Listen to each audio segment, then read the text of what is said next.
इसरो ने दबाया बटन, चांद पर उतरने लगा चंद्रयान-3। बड़ी खुशखबरी आ रही है दोस्तों, इसरो की तरफ से एक और बार ऑर्बिट मनूवर किया गया है। लूनर ऑर्बिट मनूवर, जी हाँ, वही मनूवर जिससे चंद्रयान धीरे धीरे चंद्रमा के एकदम करीब आते जा रहा है। और अब तो दूरी जो बची है वो सुनकर आपके चेहरे पर बड़ी सी स्माइल आ जाएगी, क्योंकि अब जो इसरो की तरफ से खबर आई है तो अब जो ऑर्बिट है, जो परिक्रमा का पथ है, वो रह गया है मात्र 150 किलोमीटर बाई 177 किलोमीटर। जी हाँ दोस्तों, महज 150 किलोमीटर दूर है चंद्रयान-3 चंद्रमा की सतह से। पर अभी भी परेशानियां खत्म नहीं हुई हैं। अब स्थिति थोड़ी सी और क्रिटिकल हो गई है, क्योंकि जिस ऑर्बिट में हम अभी घूम रहे हैं, चक्कर काट रहे हैं, इसरो का चंद्रयान-3 जिस पथ पर परिक्रमा कर रहा है, वहां पर दूसरे देशों की भेजी ऑर्बिटर्स का, उनके यानों के टुकड़ों का टकराने का बहुत बड़ा खतरा है। और इस चीज को देखते हुए क्लोजली मॉनिटर किया जा रहा है एक एजेंसी के द्वारा चंद्रयान-3 का पथ। वो चेक कर रहे हैं कि कोई भी दूसरे देश का ऑर्बिटर और इवन चंद्रयान-1, भारत की तरफ से भेजा गया था चंद्रयान-1 2008 में, उसका भी कुछ मलबा वहां है, चंद्रयान-2 का ऑर्बिटर भी वहां पर है, उससे भी बचा करके निकालना है, क्योंकि जितनी ज्यादा पास पहुंचते जाएगा चंद्रयान-3, उसे इन चक्करों को क्रॉस करना होगा, क्योंकि यहीं पर दूसरे देशों के जो सैटेलाइट्स हैं, जो ऑर्बिटर्स हैं, वो भी चक्कर काट रहे हैं। तो उनके पथ आपस में कोलाइड ना करें, उनके रास्ते आपस में टकराए ना, इसका ध्यान रख रही है एक एजेंसी जिसका नाम है ISRO systems for safe and sustainable space operation management, IS4OM। ये क्रिटिकली एनालिसिस कर रही है लूनर बाउंड मैनूवर्स का ऑर्बिट लोवरिंग के दौरान, ताकि कोई भी पोटेंशियल रिस्क जो है वो पास ना पहुंच पाए चंद्रयान-3 के, अन्यथा बहुत बड़ा नुकसान हो जाएगा। पर ये बहुत बड़ी खबर है दोस्तों, 150 किलोमीटर बाई 170 किलोमीटर। अभी देखा जाए तो लूनर 25 बहुत पीछे है और चंद्रयान समझ लीजिए आ ही गया।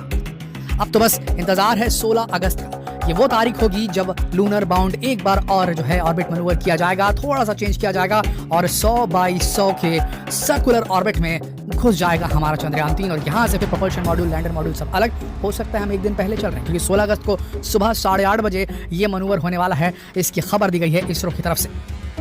दोस्तों, इसरो का कहना है कि सब कुछ अभी तक एकदम प्लान के हिसाब से गया है, एक भी जगह इनका पहले से किया गया प्लान चेंज नहीं करना पड़ा है। इसका मतलब बहुत सारी चीज़ें एकदम 101% अचीव कर ली जाएंगी। सारे लक्ष्य जो गोल्स पेपर में लिखे थे, क्या क्या करना है, कब कब लैंडिंग करनी है, क्या क्या चीज़ें अचीव करनी है, वो हो जाएंगी, ऐसा महसूस हो रहा है। आपको बता दें, चंद्रयान-2 के साथ तो ऐसा हुआ था कि जब वो लोअर लूनर ऑर्बिट में एंटर कर रहा था, देखिए ऑर्बिट्स भी अलग अलग होते हैं, कुछ सतह से ज़्यादा दूरी के होते हैं, कुछ बेहद करीब के होते हैं। जो करीब के होते हैं सतह से, उन्हें लोअर लूनर ऑर्बिट कहा जाता है, चंद्रमा की भाषा में बात करेंगे तो उस स्थिति में यहाँ पर दूसरे ऑर्बिटर्स भी चक्कर काट रहे हैं, जिनसे बचाना बेहद जरूरी है। और चंद्रयान-2 के साथ एक हादसा हुआ था।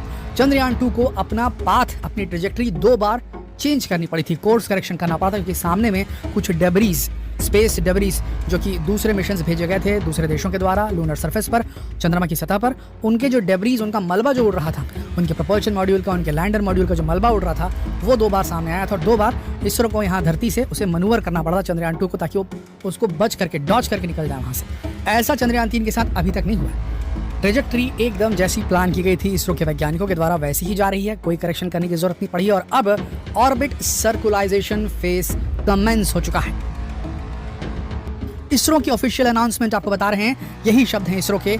ऑर्बिट सर्कुलाइजेशन का अर्थ क्या है? देखिए, आपने जब धरती पर चंद्रयान धरती के चक्कर काट रहा था, तो पेरिजी और एपोजी के बारे में हमने आपको बताया था। एपोजी वो होती है जो कि धरती की सतह से दूरस्थ पॉइंट, और पेरिजी वो होती है जो धरती की सतह से नियरेस्ट। ऑर्बिट की बात कर रहे हैं, तो उसका अगर हम वो खींचें, अगर उसके रेडियस खींचें, तो जो सबसे दूरस्थ है उसे अपोजी कहा जाता था, और जो सबसे निकट वाली है उसको पेरिजी कहा जाता था। ठीक उसी प्रकार से लूनर सरफेस में उसे एपोल्यून और पेरिल्यून कहा जाता है।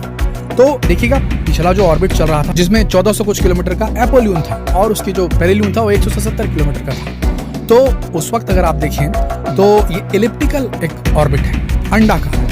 अब इस अंडाकार ऑर्बिट को छोटा किया जा रहा है और इसे सर्कुलर ऑर्बिट में लाया जा रहा है, वृत्ताकार। 100 बाई 100 पहुंचने की जो तैयारी है, ये सबसे अहम चीज है। यहां पहुंच गया मतलब लैंडिंग तो शुरू हो गई, समझ लीजिए। तो इसे कहा जाता है ऑर्बिट सर्कुलाइजेशन फेस, और इस फेस में एंटर कर चुका है हमारा चंद्रयान-3। लूना छोड़ दीजिए, बहुत पीछे अभी हो। तो दोस्तों, बेहद खूबसूरत खबर आई है इसरो की तरफ से। और अब इसरो को बस ये ध्यान रखना है कि लूनर ऑर्बिट में जब वो एंटर कर रहा है, 150 बाई 170 किलोमीटर का हो चुका है उसका जो ऑर्बिट है, और इस स्थिति में कहीं पर भी कोई भी स्पेस डेब्री, लूनर डेब्री उससे टकराए ना, और ये सीधा आराम से सर्कुलर अपने ऑर्बिट को अटेन करे, 100/100 का ऑर्बिट अटेन करे। 16 अगस्त की बात है, आज 14 अगस्त हो गई।